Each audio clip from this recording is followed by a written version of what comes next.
जय श्री राम दोस्तों, स्वागत है आपका मेरे YouTube चैनल पर। आज फिर सुनते हैं हम एक और नई कहानी। श्री कृष्ण ने अर्जुन को बताया कि दूसरों का भला करने से क्या होता है। अर्जुन ने श्री कृष्ण से पूछा कि दूसरों का भला करने से क्या होता है। तब श्री कृष्ण ने कहा कि मैं तुम्हें इसका उत्तर शब्दों में नहीं दे सकता। चलो हम कहीं भ्रमण के लिए चलते हैं। उसके बाद भगवान श्री कृष्ण और अर्जुन भ्रमण के लिए कहीं निकलते हैं और भगवान की श्री कृष्ण की माया से उन्होंने मार्ग में एक निर्धन ब्राह्मण को भिक्षा मांगते हुए देखा तो अर्जुन को उस पर दया आ गई और उन्होंने उस ब्राह्मण को स्वर्ण मुद्राओं से भरी एक पोटली दे दी, जिसे पाकर ब्राह्मण प्रसन्नता पूर्वक अपने सुगत भविष्य के लिए सुंदर स्वप्न देखता हुआ घर की ओर लौट चला। किंतु उसका दुर्भाग्य उसके साथ चल रहा था। राह में एक लुटेरे ने उससे वो पोटली छीन ली और बेचारा वह ब्राह्मण दुखी होकर फिर से भिक्षावृत्ति में लग गया। अगले दिन फिर अर्जुन की दृष्टि जब उस ब्राह्मण पर पड़ी तो उन्होंने उससे इसका कारण पूछा। ब्राह्मण ने सारा विवरण अर्जुन को बता दिया। उसकी व्यथा सुनकर अर्जुन को फिर से उस पर दया आ गई।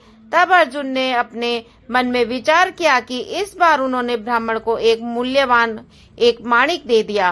ब्राह्मण उसे लेकर घर पहुंचा। उसके घर में एक पुराना घड़ा रखा था जो बहुत समय से प्रयोग में नहीं किया गया था। ब्राह्मण ने चोरी होने के भय से माणिक उस घड़े में छुपा दिया, किंतु उसका दुर्भाग्य दिन भर का थका मांदा होने के कारण उसे नींद आ गई और इस बीच ब्राह्मण की स्त्री नदी में जल लेने चली गई। किंतु मार्ग में ही उसका घड़ा टूट गया और उसने सोचा घर में जो पुराना घड़ा पड़ा है उसे ले आती हूँ। ऐसा विचार कर वह लौटी और उस पुराने घड़े को लेकर चली गई और जैसे ही उसने घड़े को नदी में डुबोया वह माणिक भी जल की धारा के साथ बह गया। ब्राह्मण को जब यह पता चली तो उसने अपने भाग्य को कोसता हुआ फिर भिक्षावृत्ति में लग गया। अर्जुन और श्री कृष्ण ने जब फिर उसे इस दरिद्र अवस्था में देखा तो जाकर उसका कारण पूछा। सारा वृतांत सुनकर अर्जुन को बड़ी हताशा हुई और मन ही मन सोचने लगा कि मैं इस अभागे ब्राह्मण के जीवन में कभी सुख नहीं आ सकता। उसके बाद भगवान श्री कृष्ण ने कुछ विचार कर ब्राह्मण को 2 पैसे दान में दिए और यह देख अर्जुन ने उनसे पूछा कि प्रभु, मेरी दी मुद्राएं और माणिक भी इसके अभागे को दरिद्रा नहीं मिटा सके तो इन 2 पैसों से इसका क्या होगा। यह सुनकर प्रभु बस मुस्कुरा भर दिए और अर्जुन से उस ब्राह्मण के पीछे जाने को कहा। रास्ते में ब्राह्मण सोचता हुआ जा रहा था कि 2 पैसे से तो एक व्यक्ति के लिए भी भोजन नहीं आएगा, फिर प्रभु ने उसे इतना तुच्छ दान क्यों दिया और प्रभु की यह कैसी लीला है। ऐसा विचार करता हुआ वह चला ही जा रहा था कि उसकी दृष्टि मछुआरे पर पड़ी। उसने देखा कि मछुआरे के जाल में एक मछली फंसी हुई है और वह छूटने के लिए तड़प रही है।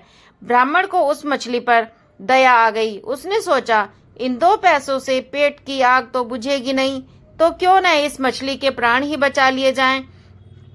और यह सोचकर उसने 2 पैसों में उस मछली का सौदा कर लिया और मछली को अपने कमंडल में डाल लिया। कमंडल में जल भरा और मछली को नदी में छोड़ने चल पड़ा। तभी मछली के मुख से कुछ निकला। उस निर्धन ब्राह्मण ने देखा कि वह तो वही माणिक था जो उसने घड़े में छुपाया था और ब्राह्मण प्रसन्नता से चिल्लाने लगा कि मिल गया, मिल गया। तभी भाग्यवश वह लुटेरा भी वहां से गुजर रहा था और जिसने ब्राह्मण की मुद्राएं लूटी थी। उसने ब्राह्मण को चिल्लाते हुए सुना तो मिल गया, मिल गया। तो लुटेरा भयभीत हो गया और उसने सोचा कि ब्राह्मण उसे पहचान गया है और इसलिए चिल्ला रहा है। अब जाकर राज दरबार में उसकी शिकायत कर देगा। तो इससे डर कर वह ब्राह्मण से रोते हुए क्षमा मांगने लगा और उसने लूटी हुई सारी मुद्राएं भी उसे वापस कर दी। यह देखकर अर्जुन प्रभु के आगे नतमस्तक हुए बिना नहीं रह सके। अर्जुन बोले, प्रभु यह कैसी लीला है। जो कार्य थैली भर स्वर्ण मुद्राएं और मूल्यवान माणिक नहीं कर सका वह आपके 2 पैसों ने कर दिखाया। श्री कृष्ण ने कहा कि हे अर्जुन, यह अपनी सोच का अंतर है। जब तुमने उस निर्धन को थैली भर स्वर्ण मुद्राएं और मूल्यवान माणिक दिया तब उसने स्वार्थवश मात्र अपने सुख के विषय में ही सोचा, किंतु जब मैंने उसको 2 पैसे दिए तब उसने दूसरे के दुख को भी अनुभव किया। तो सत्य तो यह है कि जब आप दूसरों के दुख के विषय में सोचते हो और जब आप दूसरे के किसी जीव का भला कर रहे होते हो, तब आप ईश्वर का कार्य कर रहे होते हैं और तब ईश्वर आपके साथ होते हैं, क्योंकि परहित से बड़ा कोई धर्म नहीं है। Thanks for watching friends. आशा करती हूँ मेरी वीडियो आपको पसंद आई होगी। तो प्लीज वीडियो को लाइक करें, चैनल को सब्सक्राइब करें और बेल आइकन पर क्लिक करें ताकि मेरी नोटिफिकेशन आपको मिल जाए। और कमेंट में जरूर बताइए वीडियो कैसी लगी। Please support me. Bye bye, take care.